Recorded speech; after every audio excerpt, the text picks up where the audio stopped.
Mamema wakwaba emfa umbra GCN page so. Mesro, subscribe to my channel. Found some ya bell ne so. Ube ya notification. And some ekoso wo memu bia obenye biati anase obenye bia hwe ewo GCN page ha. Midin ede adwoa sechi. NIT FM omo odwumede bia watu ne Ghana muntie every morning bia omo ye discussion ewo ho. Na omo koye discussion wo ho endra ena ba kodi tudwa ena o kire se. Enti Ghana for enyema bebra His Excellency Nana Addo Dankwa Akufo-Addo eye ede ema yen ni enso ana. Enyema bebre ena Nana Addo ebeye omanpani ewo man Ghana mu waye ede ama man Ghana. Chese Ghana for ya hu se ye hui. Ya adwen se ye ni enyema Nana Addo eye na ye hui. Adenti na Ghana for ye tisa. Na adenti a oka se hina eye nano police ni ya omo ebo ni tu ya eje ne nkwa efili nsem akronfo wemfo a ewiabriketekete omo ebokro omo ensuro nyame afere nyame angiska nanko a omo ekuni pe ho nsem abebebre o man Ghana emu discussion ena omo eye na discussion mu na NDC ni ba ko ebeka se oman mu yen security ensem no ewo fam because ewiabriketekete na sa akronfo etumi gbotu because afternoon robbery no eyade ekoso papa Ashanti region bi koso Greater Accra first ne kra de na kronfo ebebokro no a na eye ewimbre anase anajo na ne de ewiabre kra na omo ebokro no ntie security ho nsem ekofem e na fen so eye His Excellency Nana Addo Dankwa Akufo-Addo akwantu a otu ekopa ebese de ebebo Ghana ho bra private jet a currently or the coy and your home send be bromo edges and Nana Addo private jet naka affordable ones will walk over to me the aqua. Then so Nana Addo signs or your pre-men in ten years and get to Accra majority for more parliament houses or Montiase because private jet na His Excellency Nana Addo Dankwa Akufo-Addo eko high no nebo eyadin our more discussion on na dia. Then MPP no HSA and sometimes minority for ne ekano and sheda and shekwe.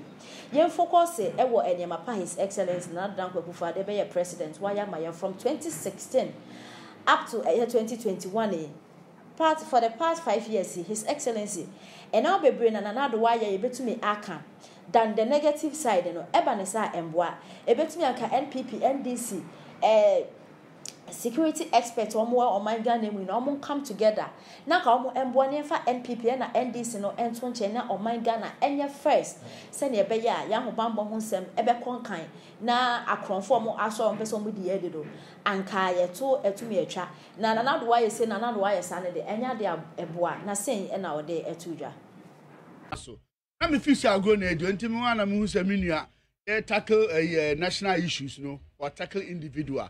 And I say chairman of police council. And I say no correct. And is it the first time vice president I chairman of police council? Ghana Hama BBC da. The Honda someone obi to her was a police station. You need camera.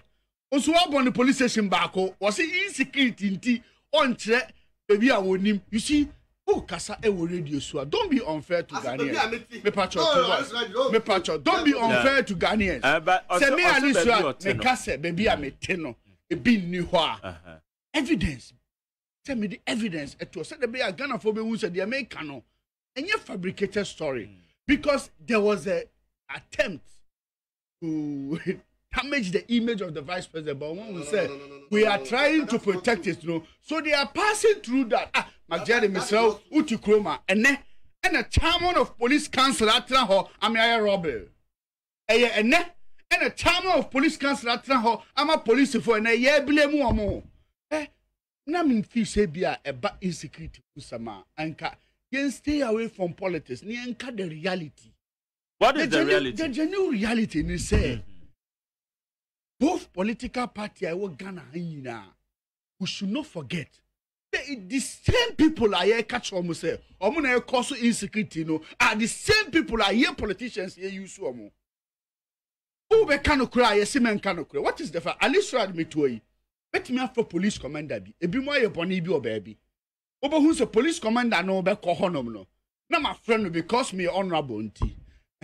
Na nkola no me nkola o. So it make police confused. The day in a nakura police for be. That's what I say. If you think be can say more man your for more man or more human no that's what baby. It's both political party. It's yen niang addressing niang say what can we do to help the nation?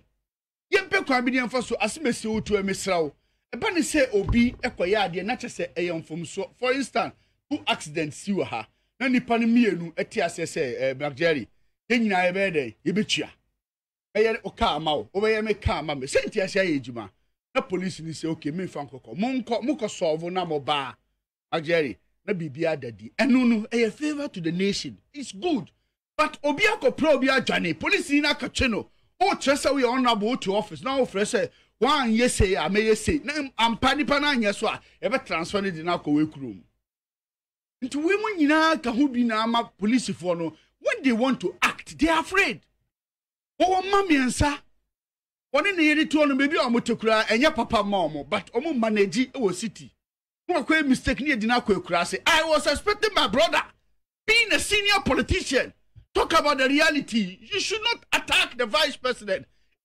No, it's personal. You said listen, my cousin Richard, I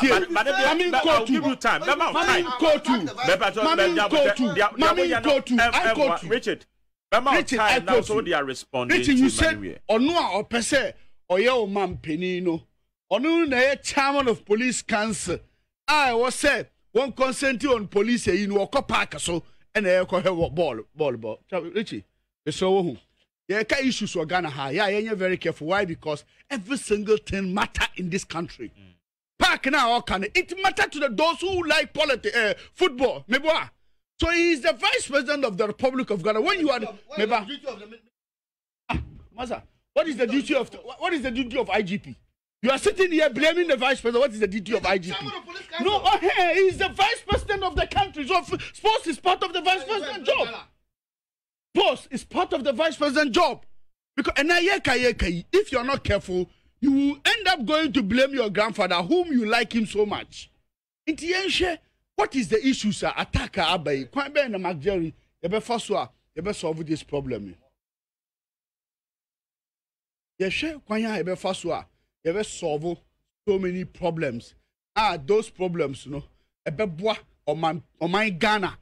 O mampeni ni wo ye nyina ntigana for mani anso mageri yetu kroma wo be evidence ye chew na so wo koye fum so bi a edu ho a o mampeni mi ye chew aso in as much as political party a baby a wo free bia he doesn't care how he cares Ghana the money anso o be catch am of police council and journalists and then the abo omoda eti ali the ability say the akoso no mo na mo wa ba mo Mona yato aba e de amamo inti de ekoso no uma se de esi beje prempe oni no yes madam fupa but yes ene de esi mona mo wa aba mo de na se ye de o se ye ne se ye nhwe security dem no na media me bompa e se ampeni any the vice president aban nyina Contrase Mageri, any IGP, any police commanders, Nina, near Shase and consider certain information, any important because Mageri, police phobia or Fachemu, offer no more information, beer, and yet Nipano and Empress or Beko. Bibia or one, not that particular time, when you miss our Beko, and to say American system gradually Ghana ye back a crack be do ho Mageri but ye nyandu ho maybe a nyandu no ntimi mbo okoko se wodru ho but security system media nka me pa o minor chow say ye free politics mu na ye hwe kwan a be fa so a be prepare security very well so that to be able the security can attack anybody no matter who you are they can attack you and na ye kai Mageri me pese me do be ko Nigeria. It's the same thing. I'm on for she connected BBC instead of saying the reality of idea I see you they be target government in power and both political parties. Do me be the answer Magdalene make some mechanic fair. Being fair. I don't tag one political party. Me boy both political party yeah. But yen she kwanya ebe faso a ebe boa o man no. And hwe minua o. Ere yesi akuru. The yen nsamba ba biom. The good relationship I want in the area one e be affect no obi ayeka adia ACI ya ebusuafo aye omo ya no obi to eka sika nipa no de a kire e social media. It doesn't make any sense. There are issues to be about mbacho